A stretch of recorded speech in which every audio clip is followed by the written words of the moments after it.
Bom dia a todos. Agora, em definitivo, aqui, Yeah. nossa aula aberta sobre desempenho acústico. Já Bom fiz dia. a anterior de desempenho térmico, nessa a gente vai falar especificamente de desempenho acústico. Tá? Então, eu peço que quem queira compartilhar alguma informação, alguma dúvida, sugestão, se alguém não concordar com alguma coisa que eu fale também, por favor, levante a mão e a gente conversa. Né? Eu não sei tudo sobre acústica, não sei tudo sobre norma de desempenho, e a gente está sempre aprendendo. Então, cada dia que a gente conversa com alguém, analisa um projeto diferente, a gente também está aprendendo algo diferente. E é isso, né? A gente é uma norma nova ainda, né? Tem aí quase 12 anos, né? De 2013 a 2025, mas para algo tão grandioso como a norma de desempenho algo tão que modifica a nossa forma de projetar, de construir, é uma norma nova, né? Não é algo que a gente está acostumado ainda de ficar analisando a questão de desempenho, né? E é tão novo que isso está gerando muitas complicações para todo mundo, né? Projetista, construtor, usuário, síndico. Então a gente tem que ter bastante cuidado e cautela, né, quando a gente está trabalhando com essa parte de desempenho das habitações. Então, bom dia, Roberto. Tudo bem, Roberto Abreu? Atleticano. Tem outro atleticano aqui também que está escondido, Marcos Parreira, pessoal sofredor lá de Minas Gerais. Tudo bem, pessoal? Vamos lá. É questão de ponto de vista. Bom dia. Vocês estão me ouvindo bem? Sim. Tá ótimo. Tá ótimo. Sim, tá tranquilo. Jerônimo, grande Jerônimo. Jerônimo, eu sempre falo, né, Jerônimo, tem um projeto social muito legal, projeto social aí de edificação unifamiliar, mas realmente não para grandes centros, né? Mas Exato. acredito que é um projeto aí que pode ajudar muita gente. Então, quem quiser É, conhecer um pouco mais sobre esse projeto do Jerônimo também, está ele aí, ó. Vocês podem entrar em contato e conhecer um pouquinho desse projeto Jerônimo Arquiteto. Então, ele faz um projeto bem bacana aí de interesse social. isso. Obrigado. Compartilhar aqui meu mapa mental aqui para me orientar.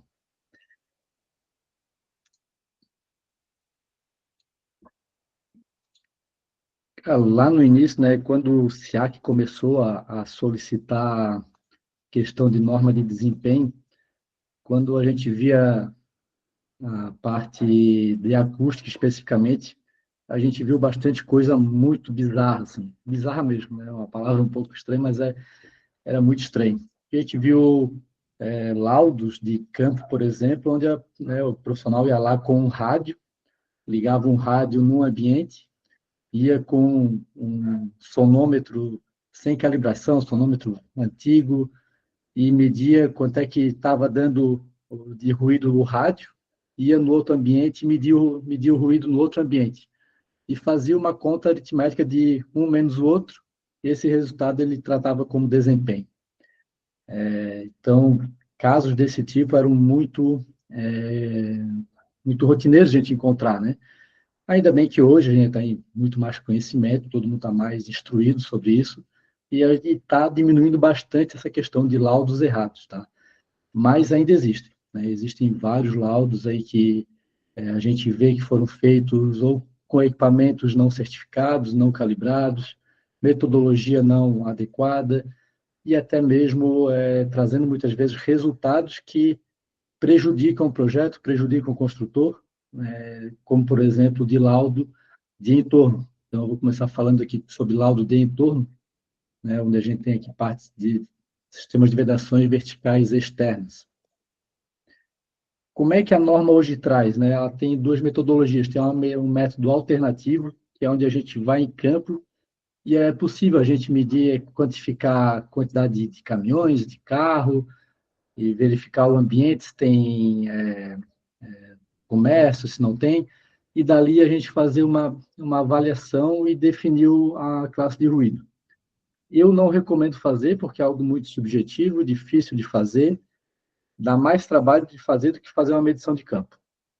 A medição de campo, além de tem que ter ali os equipamentos também calibrados, ela traz realmente o que foi definido lá naquele dia, né, naquela medição. Claro que a medição de campo a gente tem que ter muito cuidado também com as premissas adotadas, né? Porque dependendo do ambiente, dependendo da hora, a gente pega um ambiente ou um período de tempo que não é típico, né? Às vezes tem muito mais movimento que a maioria do dia, por exemplo, ou ao contrário, a gente pega um final de semana, um feriado, algo do tipo, que vai medir e não vai ter aquele ruído que é do cotidiano. E algo que é muito visível da gente verificar nos laudos, às vezes são medições muito curtas, né? Medições curtas e fora de horário do uso típico do ambiente. Como, por exemplo, né, se a gente pega um ambiente no horário de pico, vou medir no horário de pico, né, onde tem um trânsito, tem engarrafamento. Só que no trânsito, no engarrafamento, os veículos estão numa velocidade mais baixa e, consequentemente, se não tiver buzinaço, nada do tipo, o ruído fica mais baixo também. E se a maior parte do dia é uma via de trânsito rápido, onde os carros e motos passam com mais velocidade, o ruído fica mais alto. Então, é bom fazer essa análise antes de tu definir certinho qual que é o horário que você vai fazer a medição, porque isso pode estar trazendo ali uma caracterização errada. Outra coisa que a gente verifica muito também, tá, é a falta da simulação desse ruído na fachada. Tá? A medição, a classificação do ruído, ele é o ruído incidente na fachada e não o ruído da rua. Então, tem que ser feita a medição de campo e com o software, né, fazer a projeção desse ruído na tua fachada. Porque senão a gente pode pegar vários pontos de ruído, às vezes não de frente para a habitação, para o projeto, e esse ruído for muito alto, por exemplo. E aí vai estar caracterizado, às vezes, como classe 3, como eu já vi, né, o laudo trazendo ali uma informação, uma medição de campo lá na calçada como classe 3, e utilizando, acima de 70 dB, e utilizando aquele ruído na calçada como a classificação. Mas a norma traz bem claro, é o ruído incidente, é o L incidente, né? Então, a gente tem que fazer essa projeção na fachada. E aí que legal, porque não necessariamente aquele ruído que está na calçada vai ser o que chega na fachada. A gente pode ter uma distância maior entre a calçada e a fachada do empreendimento, então a distância, né, vai ser benéfica nesse caso, porque vai ter uma perda de intensidade nesse espaço, né, de distância que tem a fachada e a calçada. A gente pode estar criando muros mais altos, barreiras acústicas, de forma que esse ruído da calçada não chegue até a nossa fachada. E tem outro porém também, né? Não necessariamente o ruído que está na calçada, de frente para o empreendimento, é o ruído mais intenso. A gente pode ter um prédio muito alto, onde os andares mais altos do empreendimento estão expostos a ruídos de vias mais longe, né? Vias de tráfego mais intenso, por exemplo, e que aquele ruído projetado alcança os pavimentos mais altos. Então, tem que ter, né, essa análise mais ampla para poder realmente fazer uma classificação de ruído correta e não trazer problemas aí para o empreendimento. Porque se eu meço só na frente do empreendimento, aí se eu tenho essa via um fluxo mais intenso um pouco mais à frente, e se eu meço só na calçada, só de frente, eu posso estar classificando o ruído como classe 1, por exemplo, e na verdade, às vezes, o pavimento mais alto pode estar na classe 2, e aí eu estou gerando um risco para o meu cliente. Ou o contrário, eu posso medir na frente do empreendimento, pode estar dando acima de 60 dB, né? Está dando ali classe 2 ou classe 3, mas a hora que eu projeto isso na fachada, ele cai para classe 1. E se eu entrego ali para ele como classe 2, classe 3, eu estou onerando esse projeto do cliente, porque ele vai ter que gastar mais com esquadrias, mais com projetos ali de bloqueio de ruído externo. Então, né, essa definição da classe de ruído, às vezes, muita gente entende isso como um custo, né, mas isso é um investimento, porque uma medição bem feita, bem fundamentada, ou vai te trazer a realidade de forma que você vai investir corretamente na esquadria para atender uma classe de ruído maior, ou então vai te trazer um risco, porque tu vai trabalhar ali com uma esquadria classe 1, quando na verdade pode ser uma classe 3, ou vice-versa, né? Vai investir desnecessariamente. E aí um laudo desse vai te custar aí 5 mil, 10 mil reais, mais uma esquadria aí para atender classe 3, né, vai te custar muito mais que R$ 1.000, por exemplo. Então, uma medição bem feita, né, com certeza vai te trazer mais segurança e mais informações corretas para o teu orçamento. E isso eu sempre falo para os meus clientes, né, é uma informação de início de projeto. Né? Como é que você vai fazer a avaliação do custo do empreendimento, né, a avaliação financeira do empreendimento, se você não sabe qual que é a classe de ruído onde esse empreendimento vai estar inserido? Essa informação é necessária para você colocar lá no teu orçamento e você já classificar qual que é o custo das esquadrias que eu vou ter para o meu empreendimento. Ou então, qual que é o custo que eu vou ter que criar aqui, gerar, para poder barrar esse ruído no meu empreendimento. Né? Às vezes está próxima de aeroportos, por exemplo, bases aéreas, por exemplo. Então, quando você está próximo dessas áreas, precisa de uma análise ainda mais específica, porque pode passar da classe 3, pode para uma classe especial aí que você vai ter que fazer realmente um estudo específico das esquadrias. Então, isso pode viabilizar ou inviabilizar o teu empreendimento, principalmente quando você está trabalhando ali com faixas da Minha Casa Minha Vida, por exemplo, faixa 2, né, onde são realmente apartamentos mais baratos e a viabilidade fica bem mais restritiva. Né? Então, deixo esse alerta para vocês e realmente fazer uma contratação de laboratórios que tenham know-how, que saibam o que estão fazendo e que vocês realmente entendam que vocês estão contratando e quando receber esse material, que vocês consigam ler esse material e interpretar aquela informação correta. Né? Às vezes pode ver aquele material, aquela análise, e não tem a projeção na fachada. Ou se não tem a projeção na fachada, já liga o alerta, né? Aí questiona. Quando for fazer o escopo de contratação, especifica lá, ó, é o L incidente, o ruído incidente na fachada, né? De forma que realmente esteja claro, né, para ambas as partes que é isso que você quer. Certo?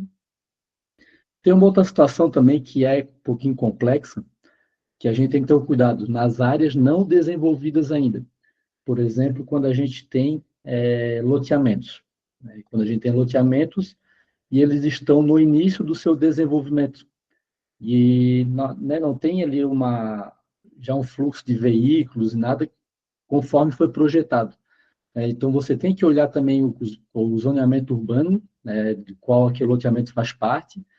E se, por exemplo, no zoneamento urbano, aquele loteamento ali está uma área industrial ou uma área comercial, você tem que considerar isso na tua classificação de ruído externo.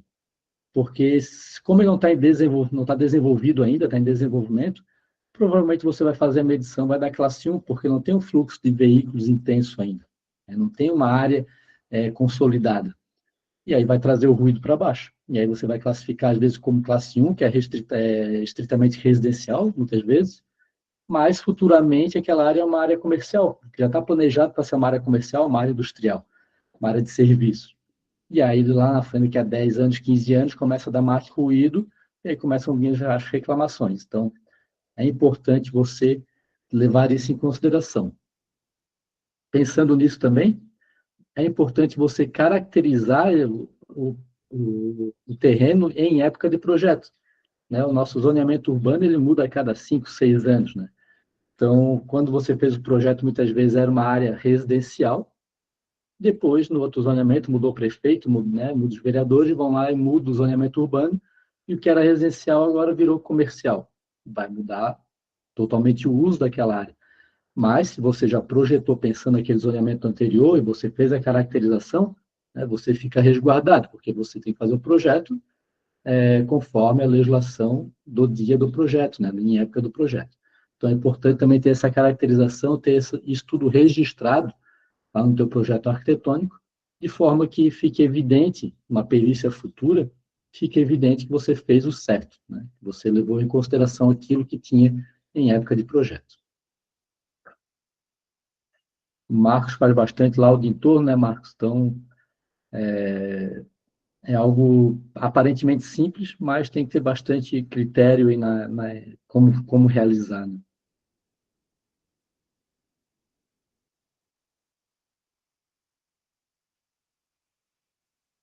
Vamos avançar aqui, então.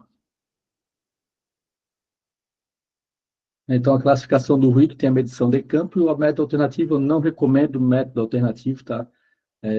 Muita gente pode ler esse método alternativo, está lá nos anexos da parte da da parte 4 da norma de desempenho, tá? Mas a gente pode ler e a gente mesmo, às vezes, querer fazer, né?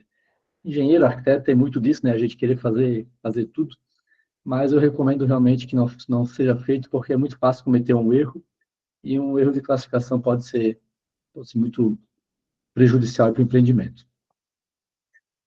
Em especificação dos materiais, em questão da vedação vertical externa, né, das fachadas, o que mais pega realmente são as janelas, tá? E aqui eu trago janelas de dormitórios, que é onde a gente mede esse ruído externo.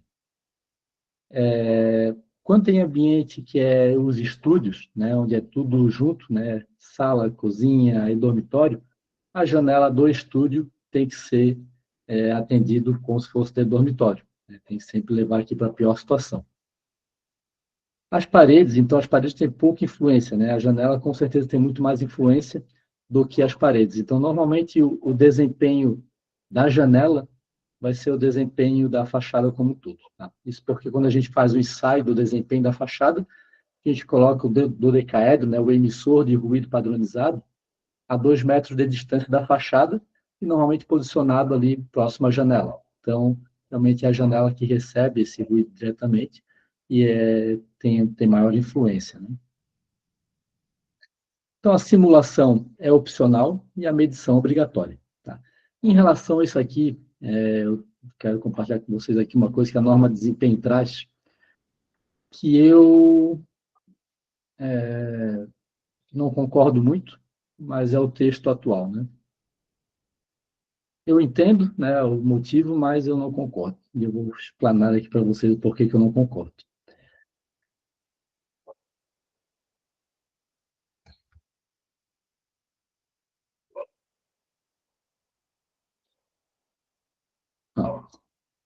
Ela diz que os resultados obtidos restringem-se somente ao sistema avaliado, tá? Ou seja, o que é o sistema? O sistema é o que compõe a parede, compõe a parede externa. Então, é a janela, é a parede, é o tijolo, é o ambiente como um todo. Então, se você tem um ambiente diferente, você tem um dormitório de 9 metros quadrados e um dormitório de 7 metros quadrados. São sistemas diferentes. Então, pela norma, você deveria fazer o ensaio da fachada para o dormitório de 7 e para o dormitório de 9.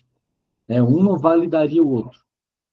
O que a gente sempre tem orientado é fazer na pior situação, né? Fazer no ambiente que tenderia a trazer o pior desempenho.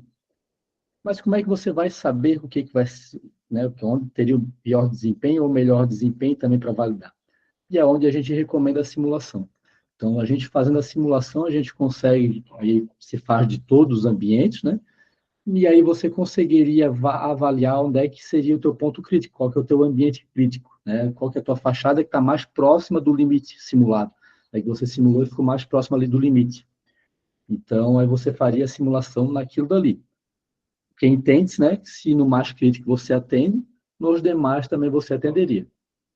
Porém, se isso for para uma perícia judicial, né, o perito ele tem que se basear no que a norma traz. E aí ele pode vir a solicitar, sim, o desempenho, a medição, especificamente no apartamento, no dormitório do reclamante. Tá? Eu não vi isso ainda, né, em nenhuma ação judicial específica, assim, mas pode ser solicitado. Tá? Existem, tá, já transitado e julgado ações judiciais em relação à norma de desempenho, onde a construtora foi condenada a indenizar os proprietários no valor total do apartamento, tendo que pegar o apartamento de volta, né? Com valor reajustado pelo INPC, mais indenizações ali de imóveis e danos morais, aquilo tudo que entra junto. Então, o ruído, né, a questão do desempenho acústico é muito sensível e hoje já tem muitas ações judiciais que estão rolando em cima disso, né? Eu não vi nenhum laudo pericial desse caso ainda, mas tem já transitado e julgado. Né? E isso aqui, essa questão aqui está para todos, tá? Então, é para fachada, é para parede interna e é para piso interno também. Então, por norma, você teria que fazer o ensaio de todo empreendimento, todas as paredes de geminação, todos os sistemas de piso, todas as fachadas. Mas isso vai onerar muito, né? Além do tempo que você vai levar para fazer tudo isso, o custo vai ser muito alto.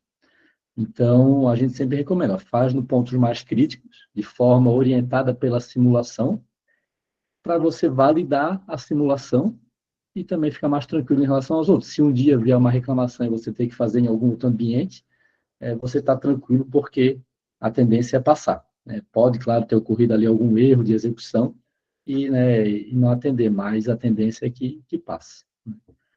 Isso aqui, inclusive, tá? Para prédios com projetos iguais. Então, é muito comum, né, as construtoras aí terem projetos padronizados e esse projeto ser replicado, né, em várias cidades, em vários estados diferentes. E, por norma, né, você teria que fazer esses ensaios de acústicas em todos os prédios, mesmo que você tenha o mesmo projeto estrutural, o mesmo projeto arquitetônico, os mesmos materiais, o mesmo processo executivo, o mesmo sistema de inspeção. Então, você teria que fazer de tudo. Tá? Eu não concordo muito, mas é o que a norma traz hoje.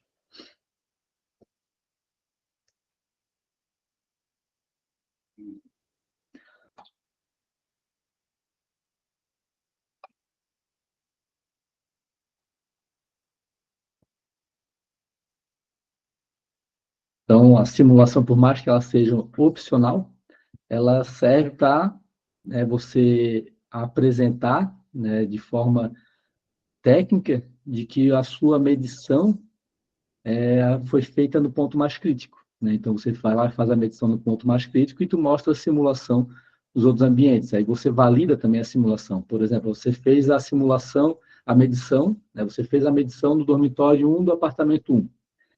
E o resultado deu muito semelhante à simulação. Dar igual é coincidência, eu posso dizer aqui, tá? Porque normalmente não vai dar igual o resultado em casas decimais, mas dá muito próximo.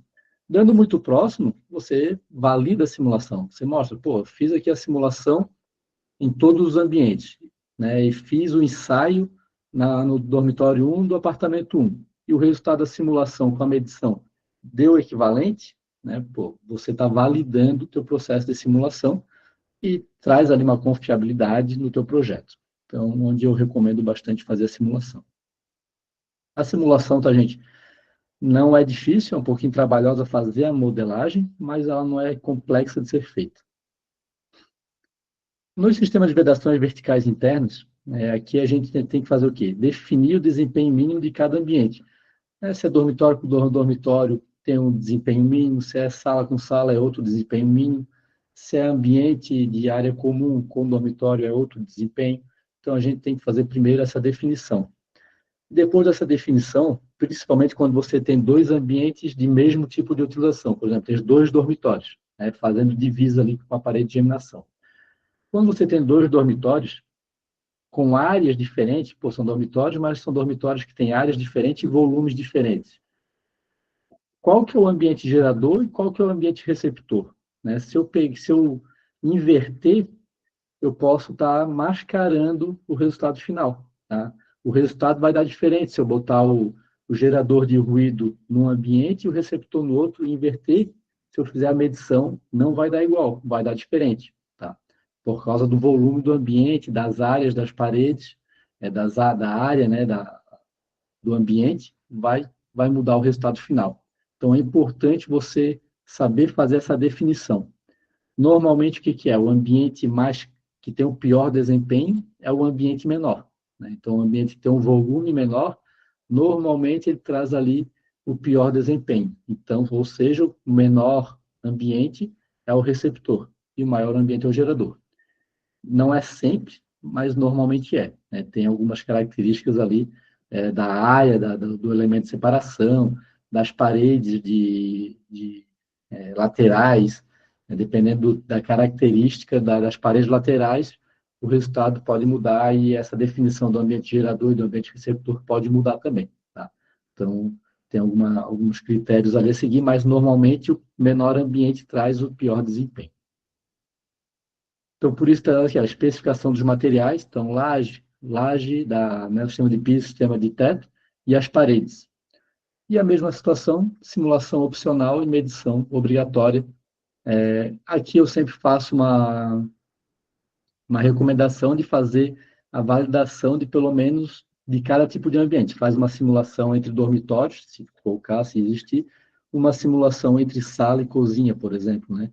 Para poder validar, porque normalmente você utiliza a parede de forma diferente. Então, a parede diferente vai dar resultados diferentes. Agora, não. A minha parede entre dormitórios é igual da parede entre sala e cozinha, aí uma simulação, uma medição pode vir a ser suficiente, né? Mas normalmente você tem uma parede mais espessa entre dormitórios, né? Porque precisa de um desempenho melhor.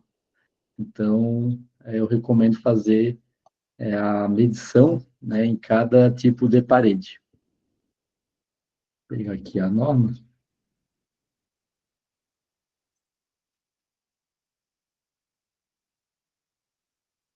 Por exemplo, né, onde dos ambientes pelo menos seja dormitório, é 45. Onde não tem dormitório, é 40. Então, normalmente, quando é só 40, a gente utiliza uma parede menos espessa do que onde é dormitório.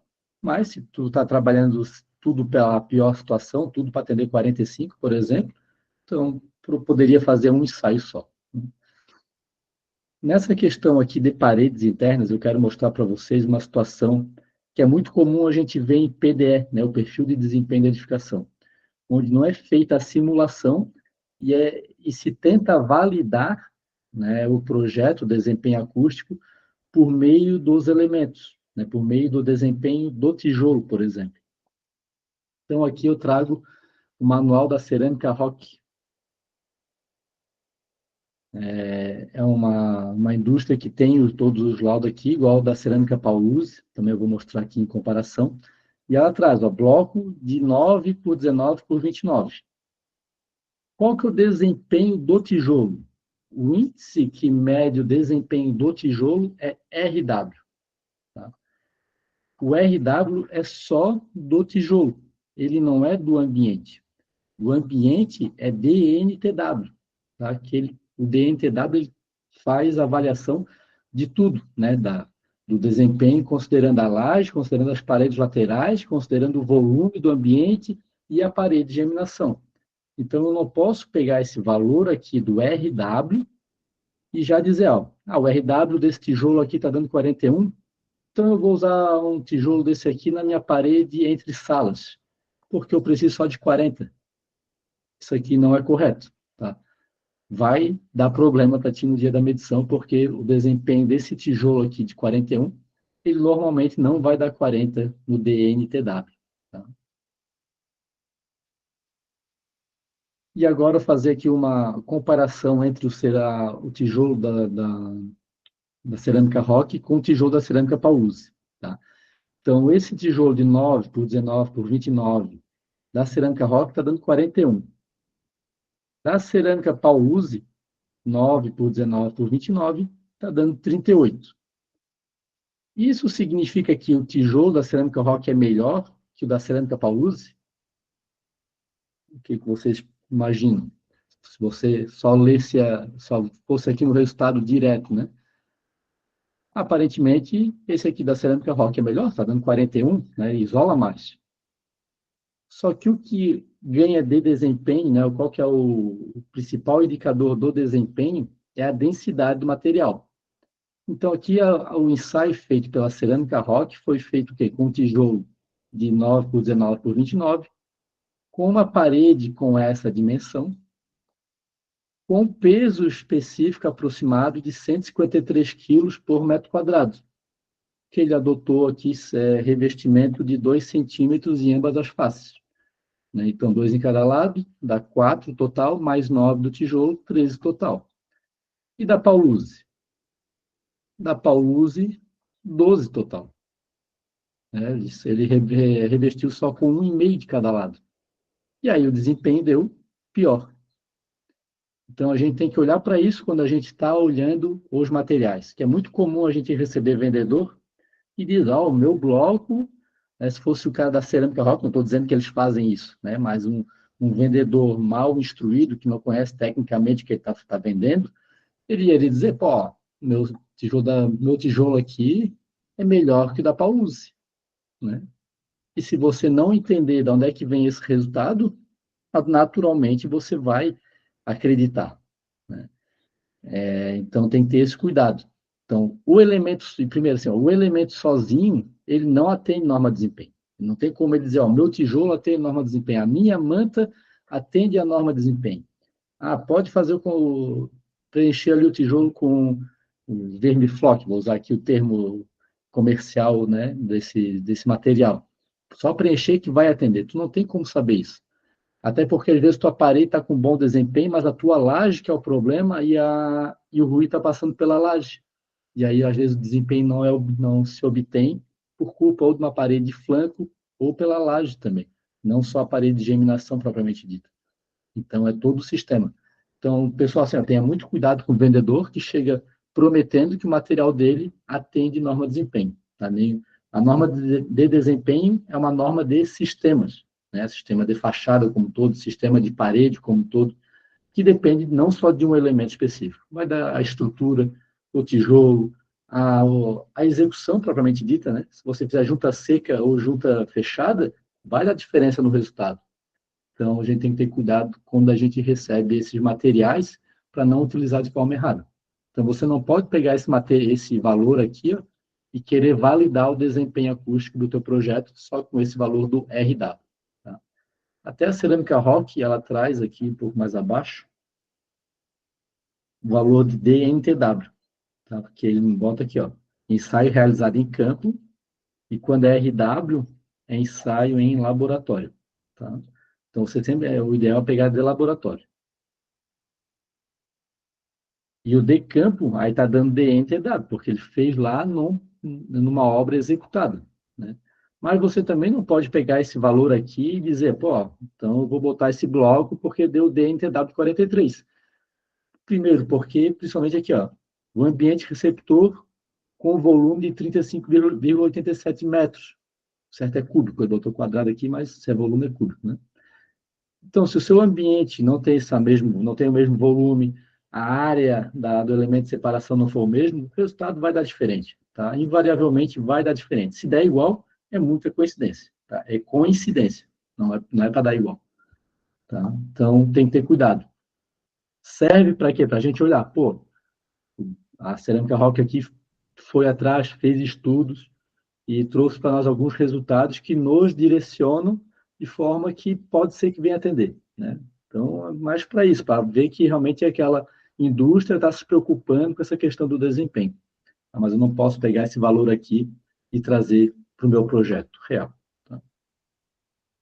Então, mais uma vez, cara, cuidado, né, com vendedores aí que dizem que o material deles atende norma de desempenho.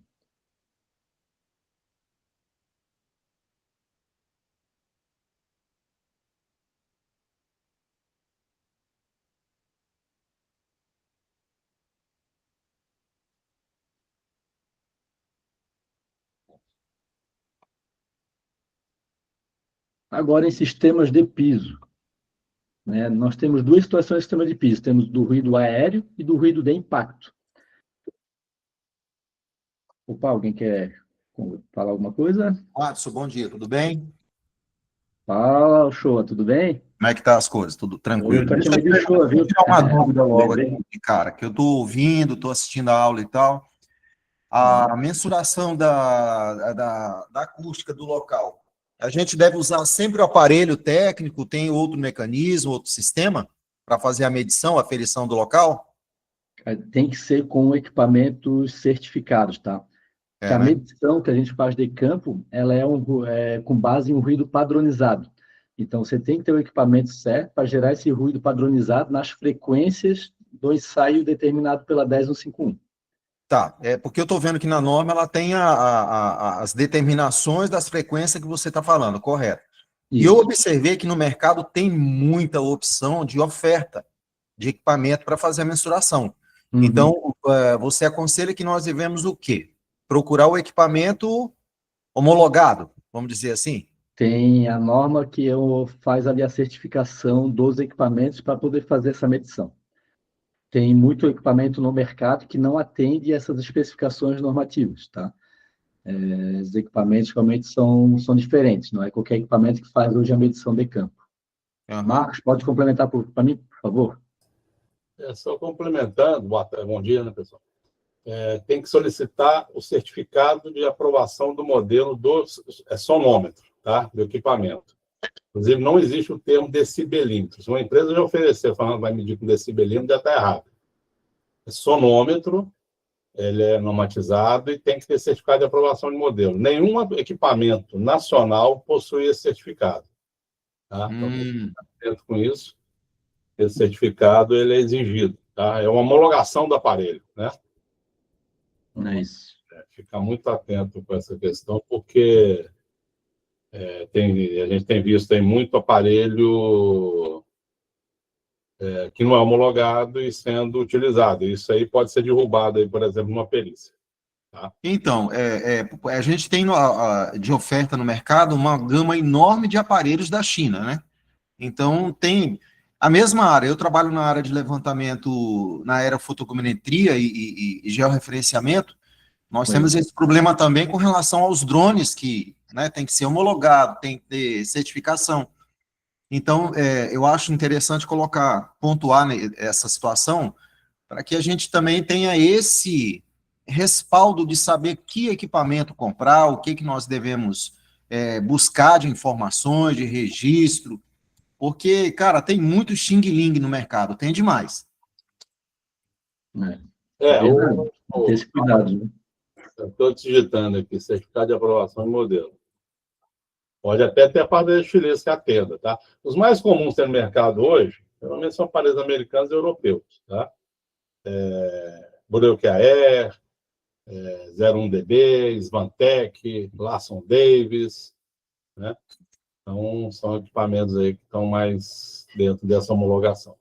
Então, Márcio, com relação a essa normativa nova que saiu agora, recentemente, com relação à qualidade térmica, a questão da acústica, a questão da térmica nas edificações, que vai começar, né, foi implantado agora, mas vai ser exigido nas edificações de um modo gradativo, primeiro em obras públicas, depois em obras governamentais. As privadas vão ser as últimas que vão ter que se adequar a essa nova regra. Então, vai ser exigida essa questão da acústica também, com certeza, né? Hoje essa parte que saiu, né, da eficiência energética dos empreendimentos governamentais primeiro agora, né? Então, é uma norma específica da eficiência energética. A questão da acústica nas habitações, ela já se torna obrigatória pela norma de desempenho desde 2013. Inclusive, mas esse obrigatório era meio uma área, o pessoal concordava, porque ficava muito embasada no Código de Defesa do Consumidor, que exige a aplicação da norma técnica, né? Só que hoje, se for ver o Código de Obras da grande parte dos municípios brasileiros, nas atualizações estão trazendo especificamente o termo desempenho acústico, desempenho térmico, estanqueidade, estão trazendo essa questão da norma de desempenho para dentro da legislação municipal. Verdade. E o município, o que ele faz? O município não tem condições de estar avaliando isso, né? Não tem mão de obra, nem vou dizer que não tem mão de obra capacitada, que eles têm, mas não tem quantidade suficiente para estar analisando tudo. Aí o que eles fazem? Eles pedem o termo de uma declaração de atendimento, né? Normalmente pega lá, declaro para devidos fins que nós atendemos todas as normas técnicas. E isso é um risco muito grande, né? Tem um risco. Recentemente, a minha cidade teve alteração no plano diretor, e no mês passado eles editaram o último código de obras que entrou em vigência aqui no município, uma cidade de 120 mil habitantes. E eu percebi que realmente veio um dos artigos falando sobre a eficiência térmica e energética das habitações novas que iam, né, ser implantadas e tal. É isso aí. Mas não dá um regramento, uma forma como vai ser analisado, o que é exigido. Então, ficou assim uma lei generalizada, banal. Qual que é o município? Cacoal, Rondônia, interior de Rondônia. Cacoal? É Cacoal, C-A-C-O-A-L. Cacoal. Isso. Cacoal.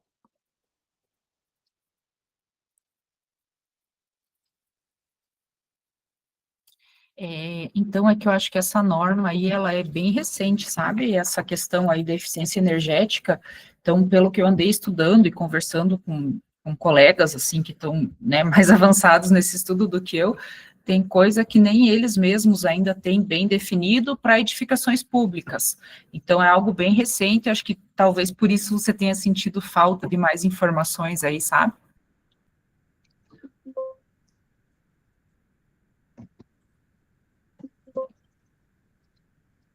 Depois eu vou dar uma olhadinha com calma na lei aqui, show. Aí a gente volta a conversar, mas está sendo bem comum, assim, sabe, trazer esses termos. Aí, como não traz a metodologia, qual que é a metodologia que você vai adotar? A metodologia tem que ter norma, e aí vão se basear na norma de desempenho. O que acontece, cara, que eu vejo de maneira geral? Uhum. Nós temos um mercado que está se aprimorando na linha técnica, de forma geral. Vamos falar da construção civil, tá?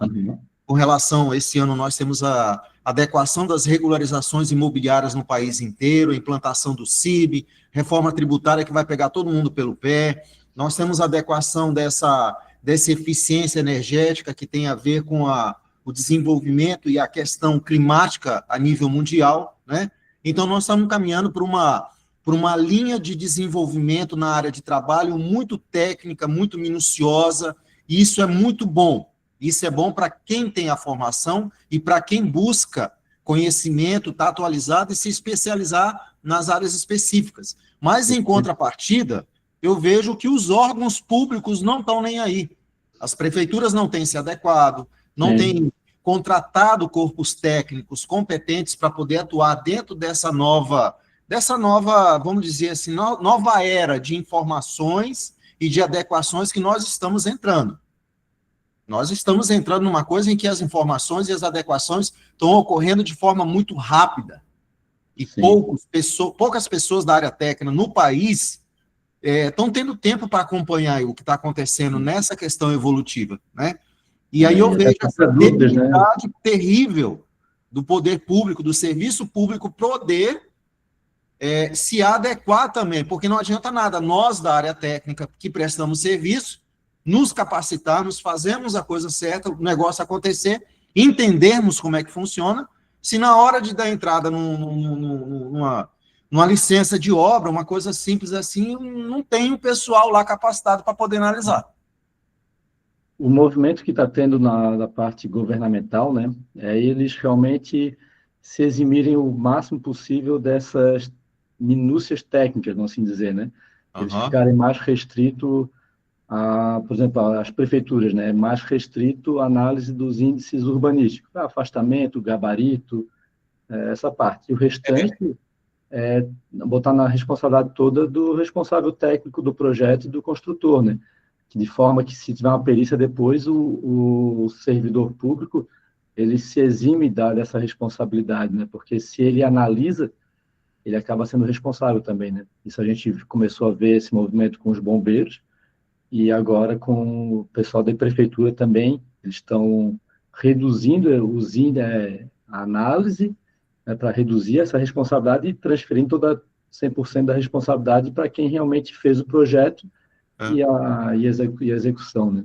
Então, é a nível nacional que está acontecendo isso, porque eu fui surpreendido com uma situação aqui em que eles estão exigindo projeto simplificado para poder andar a obra. Cara, quando eu vi aquilo, é o desenho do retângulo em que você só tem que demonstrar recuo, a taxa de ocupação, taxa de permeabilidade ali, não existe mais o projeto arquitetônico demonstrando a obra.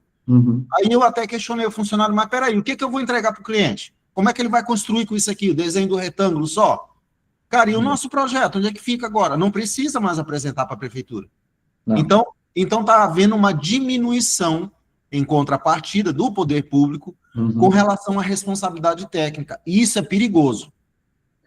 Isso é muito perigoso. Eu vejo que antes era muito, né? Então eles cobravam muita coisa que, na minha opinião, não precisava, mas também não é para deixar de cobrar nada, né? Então, pois é. Daniel, quer falar? Pode falar. Jerônimo também, levantou a mão. Bom dia. Bom dia a todos aí. Jerônimo. Pode falar. O Jerônimo ou o Daniel? Eu falo o Jerônimo, depois eu falo. O meu é rapidinho. Sobre isso que estava sendo dito aí, a resolução do governo, né? Ela só estabelece, pelo que eu estou vendo aqui, os níveis mínimos obrigatórios de eficiência energética. Mas ela não cria normas. As normas são da BNT, que é a norma que já está vigente. É isso aí. Né? Só para atrasar a regulamentação, né? Exato. Vai, Daniel. Sim, a minha pergunta é em relação, por exemplo, como se vai fazer uma simulação. O equipamento que gera o ruído e o ruído que você gera, tem alguma normatização para isso? Tem. Esse ruído, qual que é o motivo de a gente conseguir fazer simulação, né? O modelo da simulação, né? As fórmulas da simulação são todas fórmulas matemáticas, elas foram obtidas por meio de regressão de ensaios. Então, os ensaios são sempre feitos com o ruído padronizado, sempre com o mesmo tipo de ruído, independente do local. Pode ser feito no centro de São Paulo ou no interior do Acre. Né? O ruído da medição de acústica é igual. Então, na Europa, eles fizeram um apanhado de milhares de ensaios e fizeram a regressão, planilharam curvas, e com essas curvas eles fizeram a regressão de fórmulas. Então, onde a gente consegue pegar essas fórmulas e com os elementos construtivos a gente consegue ter uma simulação do desempenho previsto, né, do desempenho simulado. Então, sim, é com base em um ruído padronizado que simula, esse ruído padronizado, ele simula o uso comum, o uso adequado da habitação. Aí é que isso, é o uso adequado, né? Qualquer tipo de uso. Por isso que tem a diferença entre desempenho acústico e isolamento acústico. Quando tu fala em isolamento acústico, vai isolar uma garagem band, por exemplo, um estúdio, um salão de festas, um cinema, tem que fazer um isolamento acústico porque você vai medir o ruído, o tipo do ruído que vai ser emitido. Né? Então, por exemplo, um cinema tem muito grave, né? Por causa do grave ali do subwoofer do equipamento. Então, esse grave subwoofer não está sendo considerado na medição do desempenho da norma de desempenho. São coisas distintas. Né? Então, o ruído padronizado ele é um uso comum de caminhar, de falar, da televisão no volume adequado. Né? Então, é nesse sentido. Agora, mas você adquire esse equipamento para gerar? Adquirir o equipamento é um dodecaedro, que ele é um emissor tridimensional, e ele tem um receptor, que é o sonômetro, tem a TEP Machine, vou botar aqui, tá vendo? A TEP Machine que faz o ruído de impacto.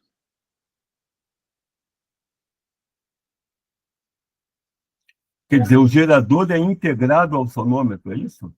Não, são dois equipamentos distintos. São dois equipamentos distintos. Você pode usar, não precisa vincular um ao outro.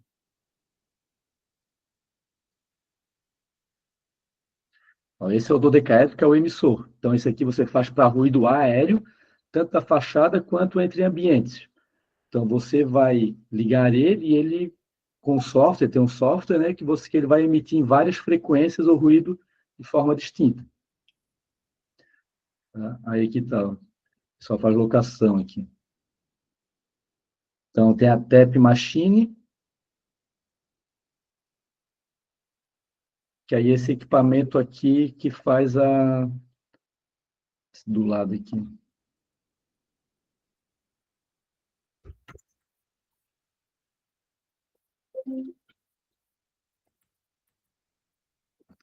E esse da TEP Machine, tá, ele é bem específico, e é um outro cuidado que a gente tem que ter quando a gente faz ensaio, vê laudos de fornecedores, que essa TEP Machine, o que ela faz, né? Ela tem vários pezinhos, pequenos pesos, e ele cai... Ah, tá.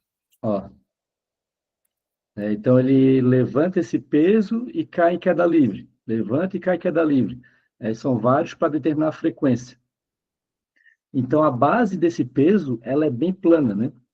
E, por exemplo, se eu faço esse ensaio sobre o contrapiso, O contrapiso ele não é 100% plano. Ele tem, além de ter poeira, tem a porosidade, ele tem uma irregularidade que faz com que esse peso ele não se choque 100% com a superfície. E aí, quando faz sobre o contrapiso, o ruído fica mascarado, o desempenho. Tá? Ele não traz realmente o desempenho que vai trazer no dia a dia. Agora, quando tens uma superfície com cerâmica, com um piso laminado, um piso vinílico, aí tu já garante essa planicidade da superfície e garante que esse peso caia definitivamente, integralmente, né, tem um impacto integral na superfície. Então, é comum a gente ver fornecedores de materiais atenuantes de acústica para botar no contrapiso, onde eles fazem o ensaio só no contrapiso, não faz na cerâmica. E aí tu pode ter um desempenho ruim depois quando tu colocar cerâmica, tá? Aquela brita leve, né, que o pessoal pica borracha, né, pica a havaiana e bota no meio do contrapiso. Se tu faz um ensaio só no contrapiso dessa brita leve, cara, o resultado vai dar muito bom. Agora, se tu botar uma cerâmica sobre essa brita leve e fazer um ensaio, vai dar muito ruim. Então, tem que ter esse cuidado também. Entendi. Obrigado. Nada, imagina.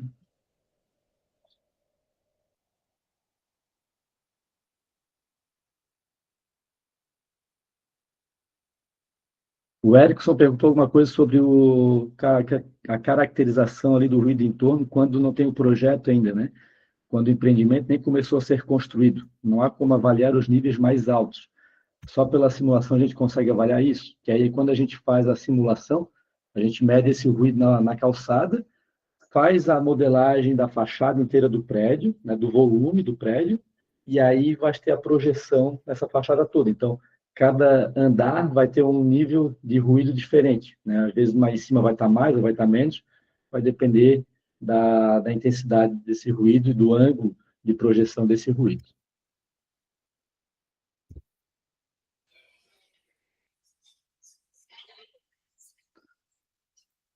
Então, uma diferença também que a gente vê muito é a questão de laudos de fornecedores só trazendo o do ruído de impacto, não do ruído aéreo.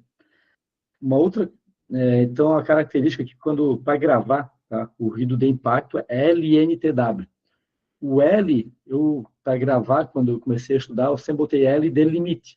Então, o meu limite no ruído de impacto, que é LNTW, o meu limite é 80 nos dormitórios. E o limite de 55 quando a gente tem área comum em cima de dormitório. Tá? E ruído aéreo é DNTW. Então, o D, para eu gravar, o que eu fiz? D de diferença. Então, a diferença entre um ambiente e outro tem que ser 45, ou 40, dependendo do tipo do ambiente. Né? Só para quem estudava muito para concurso e para vestibular, tinha que ter essas coisinhas para lembrar, né? Vamos lá.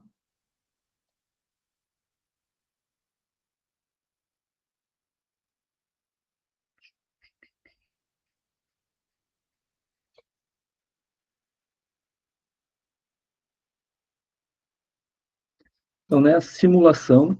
Pergunta aí, mão levantada, viu? Oi? Tem mão levantada, Mariângela. Quem quer falar, pode falar, por favor. Ô Douglas, eu tenho recebido ensaios de entorno acústico e na Uhum. conclusão eles têm indicado esquadrias com,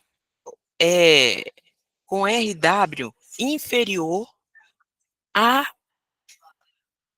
a, ao ruído do sistema. Por exemplo, quando da Uhum. classe 1, eles estão colocando lá assim, recomendamos a utilização de esquadria de 18, acho que a unidade é decibéis, de 18 decibéis. Eu queria Uhum. saber qual que é a sua orientação. Eu não levo em consideração a conclusão do relatório. Eu estou fazendo a pergunta agora, porque eu não sei se vai dar tempo de fazer depois, por isso que eu já Não, aproveitei. boa pergunta, Maria Ângela. Tudo bem com você? Tudo jóia. Que bom. Então, vou pegar aqui, eu vou abrir a minha planilha de simulação aqui, tá?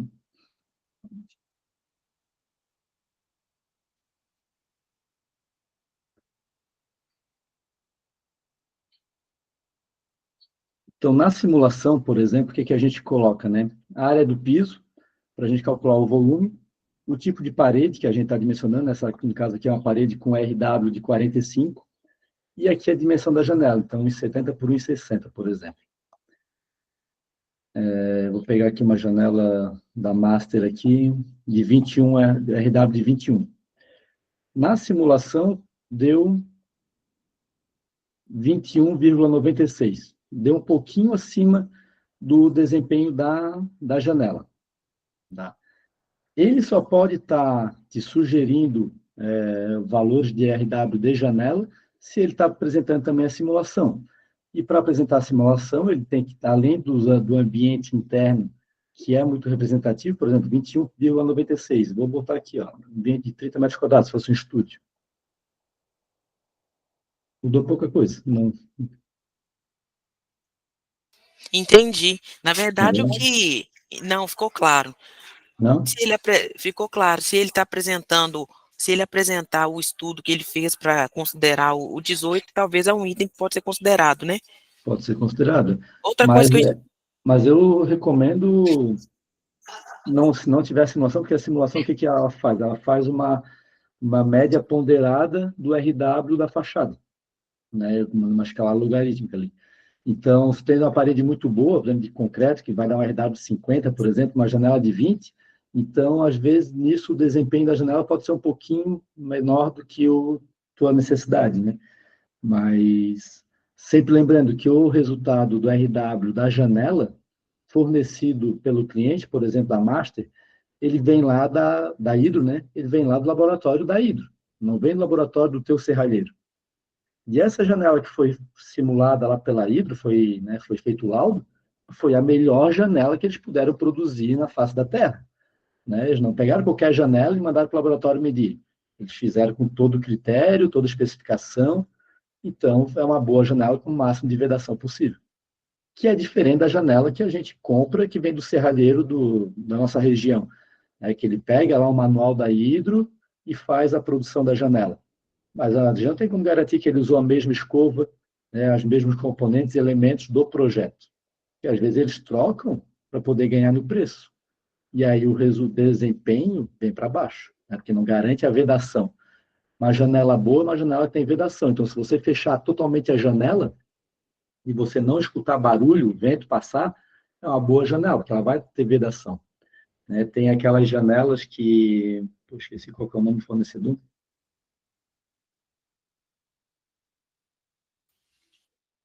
Não tenho aqui, mas é da Ibrap. A Ibrap é uma janela bem simples que a gente encontra ela pronta, muitas vezes, numa casa de material de construção. Mas ela é feita tudo tão sob medida e tão justinho que o desempenho dela é bom, né? Porque a vedação dela é boa. Mas ela vem de fábrica, né? Ela não é produzida pelo serralheiro local. E quando vem do serralheiro local, a gente tem que ter muita cautela, porque o que garante o desempenho acústico realmente é a vedação. Então, o corte certinho do alumínio, a montagem. Então, é no detalhe tu ganha o desempenho acústico da janela. Entendi, Douglas. O que mais eu fico assim encucada é que eles colocam um desempenho de esquadria, por exemplo, 18. Eles colocam assim, ó, recomendo esquadria com desempenho 18. E quando a gente fala de sistema, a gente sabe que para atender classe 1, o sistema tem que ser no mínimo 20. Mínimo 20, ganhar 2 dB na parede não é tão simples, não. É estranho, né? De qualquer forma, nesse caso, uma outra pergunta que eu queria fazer é o seguinte: independente do ensaio do fornecedor, convém a gente fazer esse ensaio em loco? O fornecedor vai te dar um ensaio da janela, né? E você vai fazer o do sistema que você construiu. São coisas distintas. Né? O da janela vai vir o RW, que você vai medir da fachada é D2M NTW. O D2M que é a diferença, né, a 2 metros de distância. Tu bota o dodecaedro a 2 metros de distância da fachada e aí faz a medição. Então, são índices diferentes, tá? Então, você tem que fazer o de campo. Davidson, desculpa, falei o nome errado. Olá, bom dia. Não, tudo bem, sem problemas. Eu só queria fazer uma colocação a respeito da pergunta da Maria Ângela. É que é o seguinte, assim, ó, quando é feito, acontece bastante essa dúvida, assim, eu já me deparei bastante com ela. É o seguinte, quando é feito o mapa de ruído, avaliação, simulação, enfim, vai dar uma classificação, classe de ruído 1, 2 e 3. Aí é preciso avaliar o sistema como um todo. Então, se for uma classe de desempenho, por exemplo, classe de ruído 2, a fachada tem que ter pelo menos a D2MNTW maior ou igual a 25. Não necessariamente a janela precisa ter um RW de 25, porque vai levar em consideração o volume do ambiente, o tamanho da parede.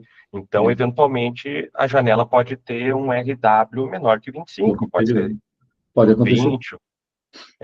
E às vezes confunde isso, então leva toda a estrutura, né? Da mesma forma que o pessoal às vezes diz assim, olha, mas aqui como é que no outro imóvel aqui eu usei uma janela com um RW menor? Mas é que muda a geometria, muda o volume e assim por diante, né? Não é uma receita de bolo que segue o mesmo padrão para todos. Tudo, né? Para Eu todos, fiz lá e lá passava. Como é que aqui não vai Isso, passar, né? A gente ouve muito isso, a gente faz simulação, aí às vezes para o mesmo cliente, aí a espessura de parede normalmente. Pô, aí no primeiro projeto a gente bota lá, tijolo de 12 mais tanto de reboco, 4 centímetros de reboco, vamos supor. Aí no outro a gente diz, agora vai ter que ser, pode ser 3. Pô, mas como é que tu fizesse eu gastar 4 no outro e agora é 3? São coisas diferentes, né? Então, tem que explicar, mas é isso aí mesmo, tá certo. Mas é bem isso, então tem que ver a simulação, né, Maria? Se eles fizerem a simulação do ambiente interno, aí eles podem estar dizendo, né, uma RDA da janela 18. Mas sem essa simulação de cada ambiente, cada dormitório, aí fica meio ruim de tu levar isso para frente, né? Tá entendido. Obrigada a vocês dois. Valeu. Agora, falar um pouquinho bem rápido aqui em relação a sistemas de hidrossanitários, aqui para finalizar. Está muito bom, pessoal, a participação de vocês, sempre muito importante. Não é obrigatório, né, você atender o desempenho acústico em sistemas hidrossanitários. Porém, todavia, né, é muito ruim, né, tu ter um desempenho das instalações hidrossanitárias ruim, né, quando tens, principalmente a suíte, né. Quando é só um banheiro social, não tem tanto problema. Agora, quando é suíte, começa a ter problema. Então, a gente tem que ter um cuidado, principalmente na montagem dessas tubulações, para não ter vibração, que a vibração é que gera muito incômodo, né? Dentro do shaft, né? Às vezes tem o shaft, tu deixa o tubo solto. Então, a água, o fluido, quando desce a tubulação, ele desce, não desce caindo, né? Ele desce sempre colado na parede, de forma que é um funil, né? E isso, se a tubulação ela não está bem fixa, ela gera um ruído, né? Gera uma vibração que gera um incômodo, né? Então, a gente tem que ter vários cuidados aí na fixação do material, até na própria disposição, às vezes, das instalações, de como fazer isso de uma forma melhor. O forro ajuda muito, né, a atenuar um pouco o ruído. Instalar manta na tubulação também ajuda muito, mas aí eu sempre peço para ter um cuidado de fazer o teste de estanqueidade antes de colocar a manta ao redor da tubulação, né, porque quando você coloca a manta ao redor da tubulação, daqui a pouco está vazando, às vezes não é muito vazamento, mas é um pinguinho só. Mas um pinguinho de pinguinho, depois de 1 ano de uso, 2 anos de uso, vai gerar uma umidade muito grande no entreforro ali do banheiro, do vizinho de baixo, né? E isso pode estar gerando mofo, bolor, né? Então, pode gerar outros problemas. Então, fazer esse teste de estanqueidade nas tubulações antes de colocar a manta. Eu tenho tido melhores resultados com mantas que são fibrosas, né? Que tem ali uma fibra de vidro, ou lã de rocha, lã de PET, lã de vidro, do que aquela borracha, do que aquele equipamento, aquele dispositivo de borracha, né, que acopla aquele copo, aquelas coisas lá.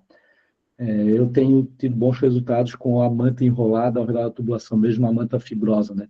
Essa manta convencional de polietileno, isso aí não dá desempenho quase nenhum, né? Mas aquela fibrosa, que tem a fibra de vidro, ela traz um desempenho satisfatório para as tubulações. Não tem simulação simples desse ruído. Tem simulação, mas aí vai para uma simulação de mecânica de fluidos. E aí, além de ser cara, poucos profissionais que fazem, é muito mais demorada e acaba não sendo viável economicamente de fazer. Então, é muito na tentativa e erro, de tu ir melhorando o teu projeto, melhorando a tua execução nessa questão do desempenho acústico das tubulações.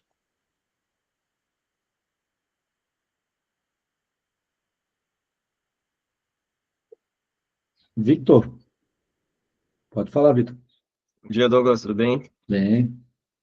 Uma pergunta, quando a gente não tem os RWs dos materiais, e mesmo assim a empresa faz a simulação, assim, tem valores, tipo, é válido a simulação, por exemplo, tem valores gerais que podem ser utilizados, e isso conta, ou a gente necessariamente tem que ter o RW lá do fornecedor da esquadria, ou do bloco cerâmico, e etc.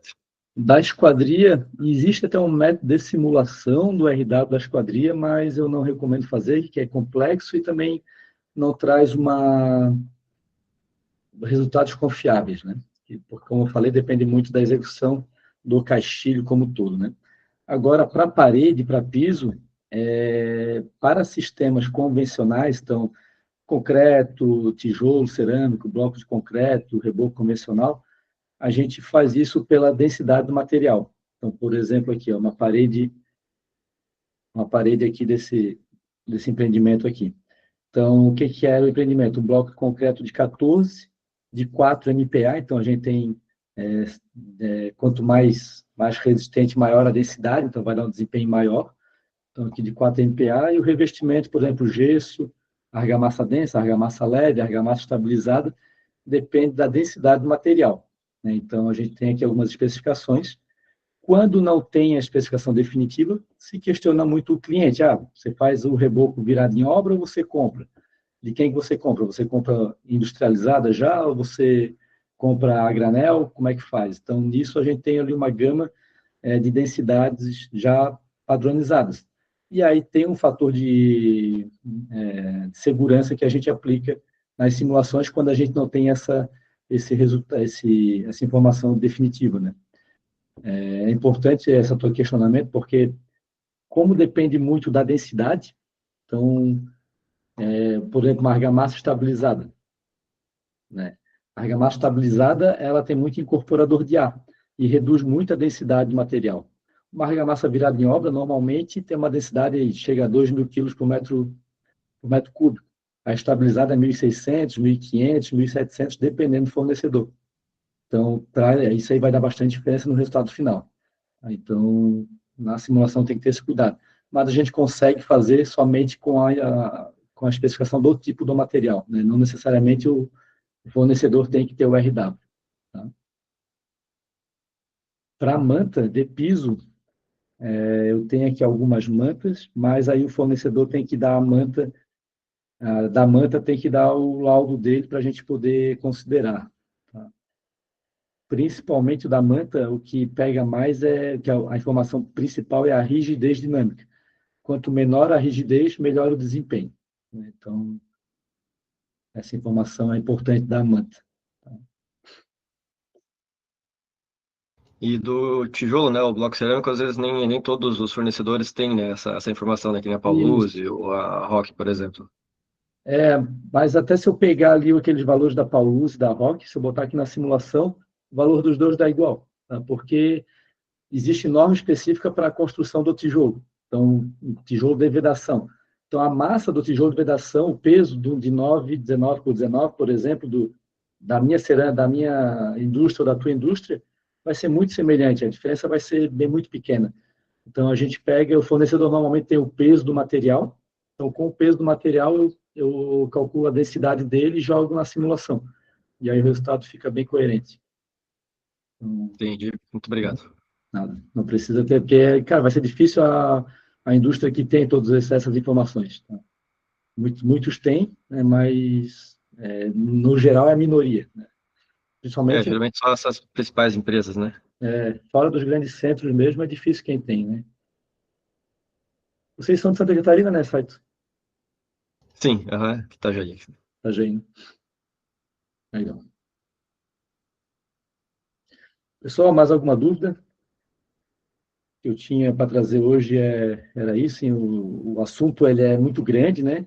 Então não dá para trazer tudo aqui numa aula de 1 hora e pouquinho, 1h12 já. Em Douglas, essas aulas vão ficar no portal para a gente poder assistir depois? Fica Sim? gravado e depois eu boto lá na comunidade lá. Tu tá lá, né, o show? Não, eu acho que não, hein? Não? Vou botar o link aqui na descrição, cara. Se quiser. Manda aí que eu vou entrar já. Ô, Douglas, só uma pergunta. Para você calcular a atenuação, você usa qual norma? Aquela 172? É a ISO 12345, 12354. Agora tem uma ABNT ISO, acho que é isso. A ABNT ISO que foi traduzida agora. Uhum. Vou pegar aqui para ver. Até a norma de desempenho traz isso.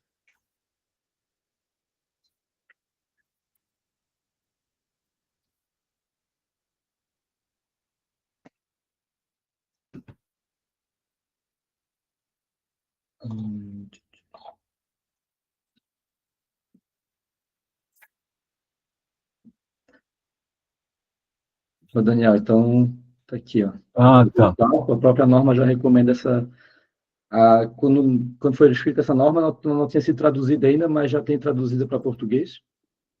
Então, traz vários algoritmos ali para poder fazer a simulação, que é o que eu modelei nessa planilha de Excel que eu mostrei para vocês aqui. Entendi. E ela vale tanto para ruído aéreo como ruído pela De estrutura. impacto, tem as duas situações. Então, Tá. essa planilha aqui eu distribuo, tem gratuita não, né? Tem no meu treinamento. Então, no treinamento de desempenho de simulação de desempenho acústico, eu trago ela. Então, por exemplo, que traz as fórmulas estão todas aqui do lado aqui. Entendi. Não é pouca.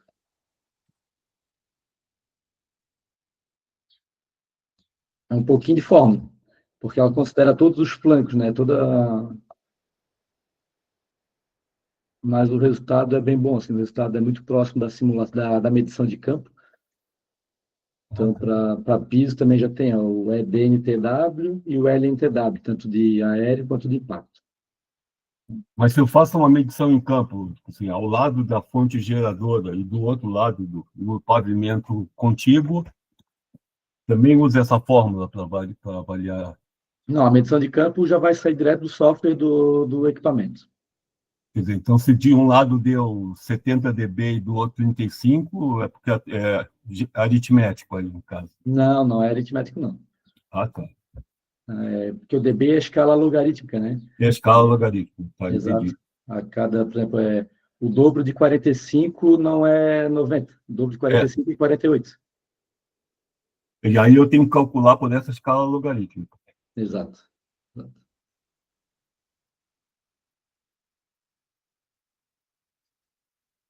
Estou pegando aqui, peraí.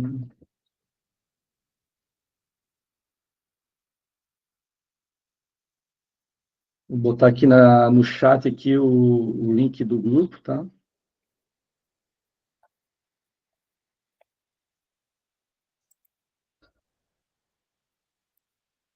Então, às vezes eu fico ali uma semana, às vezes sem falar nada, mas daqui a pouco eu mando lá um aviso, mando um material. Tem o meu contato direto, então vocês podem também estar me acionando no WhatsApp quando tiver alguma dúvida, sugestão, crítica. Tem o site, né, normadesempenho.com.br, também está disponível lá a norma de desempenho gratuita também para vocês.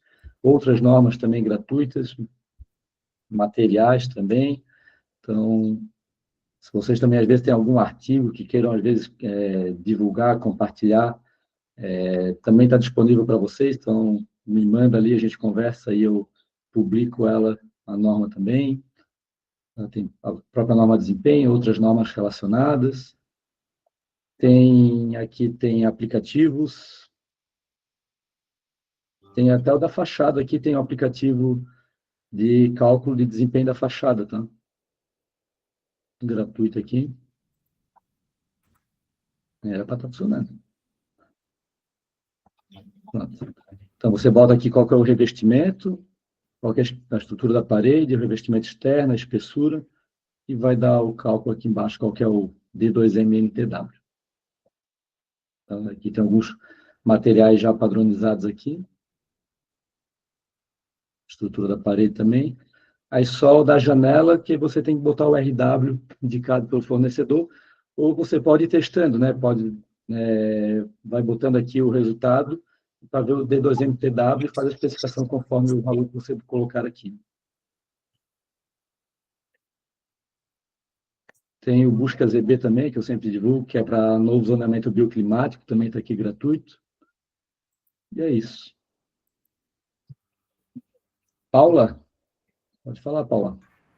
Oi, Douglas, tudo bem? Tudo jóia. Eu tenho uma dúvida com relação às fachadas, já que você tocou nesse assunto. Uhum.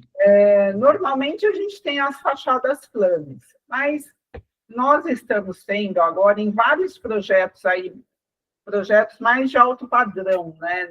Não médio. Todo como se fosse um aumento da laje, formando todo o entorno do prédio, de destaque. Sim. Isso daí, na verdade, ajuda, assim, a grosso modo, né? Ajuda ou piora o desempenho acústico? Depende, tá? Porque quando você tem a laje, né?